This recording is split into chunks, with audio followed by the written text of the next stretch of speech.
The next time the Bartlesville firefighters hop into one of their trucks, they'll have some pretty powerful equipment at their disposal. They say it will help them better respond to rollovers and other accidents.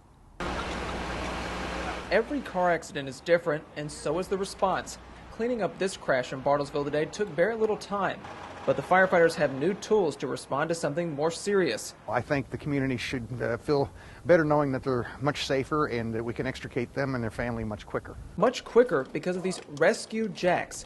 Bartlesville has now equipped its firefighters with them so they can better respond to serious accidents like rollovers. We'll be able to get these jacks up quickly, lift up the vehicle if we have to, and get the patient out safely. To test the equipment, firefighters created their own rollovers.